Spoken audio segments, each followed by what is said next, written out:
బహిరంగ సభలో మాట్లాడారు. మళ్లీ తామే అధికారంలోకి వస్తామన్నారు రేవంత్ రెడ్డి. సిద్దిపేటలో కాంగ్రెస్ అభ్యర్థిని గెలిపిస్తే కేబినెట్లోకి తీసుకుంటామని హామీ ఇచ్చారాయన. రైతుల పట్ల మీరు వ్యవహరించిన తీరు ప్రజలు చూడలేదనుకుంటున్నారా? ఈరోజు మూసీలో పేదల మీద మీ ముసలి కన్నీరును ప్రజలు అర్థం చేసుకుంటలేరని మీరు అనుకుంటున్నారా?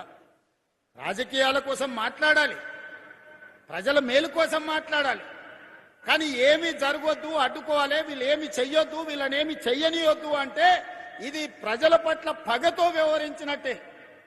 ప్రతిపక్షం బాధ్యత అది కాదు. ప్రతిపక్షం బాధ్యత ప్రభుత్వానికి సూచన చేయాలి, ప్రభుత్వంతో ప్రశ్నించాలి, అవసరమైతే ప్రభుత్వంతో కొట్లాడి పేదలకు ఏ విధంగా మేలు చేయాలనో ప్రయత్నం చేయాలి తప్ప మేము అడ్డుకుంటాం, మేము అడ్డం బండుకుంటాం, నేను నిన్ను ముందుకే పోనీ అని అంటే ఎట్లా మీరు ఒక్కసారి చెప్పండి. ఒకవేళ అడ్డం పడుకుంటే ఆగుతామా? 20 నాడు అడ్డం పండుకున్నారు కదా, అడ్డం పండుకుంటే దాటుకొని రాలేదా? ఇవాళ కూడా నేను చెప్తున్నా, మళ్ళా 29ల వస్తాం, సిద్దిపేటలో సమావేశం పెడతాం, సిద్దిపేట నుంచి గెలిచిన మంత్రిని చేసి ఈ ప్రాంత అభివృద్ధికి అవసరమైన నిధులు ఇస్తాం. రైతు భరోసా నిధులను ముఖ్యమంత్రి విడుదల చేశారు. 1.5 కోట్ల ఎకరాలకు 9,000 కోట్లు రైతుల ఖాతాల్లో జమ చేయనున్నారు. తొలి విడతగా 3,590 కోట్ల రూపాయలను రిలీజ్ చేశారు. సండే సెలవు కావడంతో సోమవారం నుంచి రైతుల బ్యాంక్ అకౌంట్లో డబ్బులు జమ కానున్నాయి.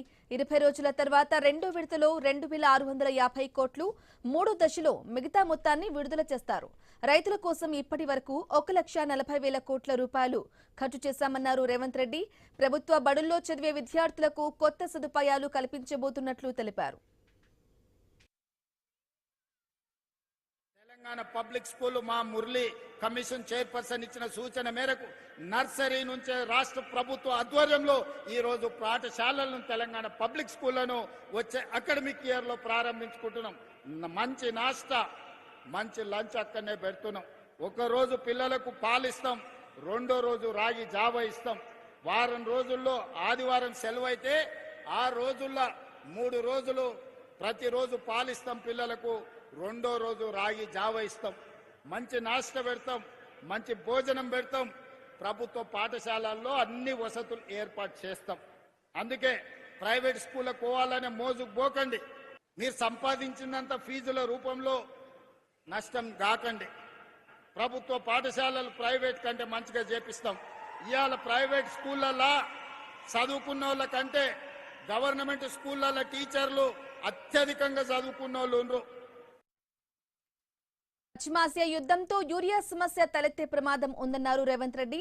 అందుకే రామగుండంలో తయారయ్యే ఉత్పత్తిని మనకి ఇవ్వాలని డిమాండ్ను కేంద్రం ముందు ఉంచుతామన్నారు. ఇందుకు బీజేపీ ఎంపీల సహకారం తీసుకుంటామన్నారు రేవంత్ రెడ్డి. ఇరాన్ యుద్ధం జరుగుతుంది, యుద్ధం అక్కడ జరిగితే మనకేందని, మన ఎరువులు మొత్తం విదేశాల నుంచే రావాలి, గ్యాస్ అక్కడి నుంచే రావాలి. ఈ రోజు మనకు రాబోయే రోజుల్లో యూరియా కొరత వచ్చేటట్టు కనిపిస్తున్నది. యుద్ధం కొనసాగితే యూరియా సమస్య వస్తుంది. కానీ మనకి ఇక్కడ రామగుండం ఫర్టిలైజర్ కార్పొరేషన్ ఉన్నది, ఉత్పత్తి చేస్తుంది. మరి ఉత్పత్తి చేసేది మొత్తం మనకే ఇవ్వాలి. దీనికి సంబంధించి తుమ్మల నాగేశ్వరరావు గారికి నేను సూచన చేస్తున్నా, ఒక డెలిగేషన్ తీసుకొని మన ఎంపీలతో పాటు బీజేపీ ఎంపీలను కిషన్ రెడ్డి గారిని కూడా సహకారం తీసుకొని కేంద్ర మంత్రి దగ్గరకు వచ్చి రేపు యుద్ధం ద్వారా మన ప్రాంతంలో ముఖ్యంగా ఎరువుల కొరత, యూరియా కొరతను ఎదుర్కోవడానికి అత్యధికంగా మన రాష్ట్రానికి తెచ్చుకోవడానికి మిత్రులు రఘునందన్ రావు గారిని, కిషన్ రెడ్డి గారి సహకారంతో నరేంద్ర మోడీ గారితో మాట్లాడి ఈరోజు తెలంగాణ రాష్ట్రానికి అత్యధికంగా యూరియా తెచ్చుకునే ప్రయత్నం చేద్దాం. ఎందుకంటే మన రైతులు అత్యధికంగా వరి పండిస్తున్నారు. వరి వేసిందంటే. అలాగే మరోవైపు హుస్నాబాద్ లోని అంబేద్కర్ చౌరస్తాలో మాజీ సీఎం కేసీఆర్, హరీష్ రావు చిత్రపటాలకు బీఆర్ఎస్ నాయకులు, రైతులు ఫలాభిషేకం చేశారు. నర్మెటిలో ఆయిల్ ఫామ్ ఫ్యాక్టరీ తెచ్చింది వాళ్ళిద్దరే అన్నారు.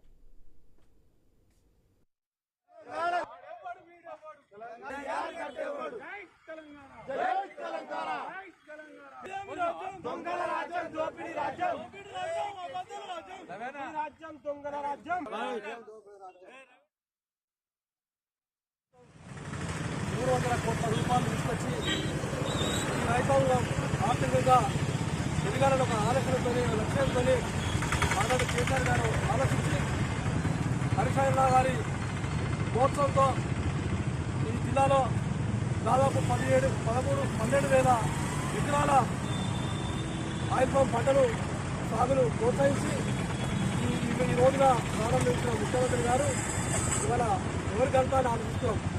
ఇలా కేసీఆర్ గారు ఆనాడు ఆలోచించకపోతే ఈ పెద్ద ఫ్యాక్టరీ వచ్చారని అడుగుతున్నాం. కనీసం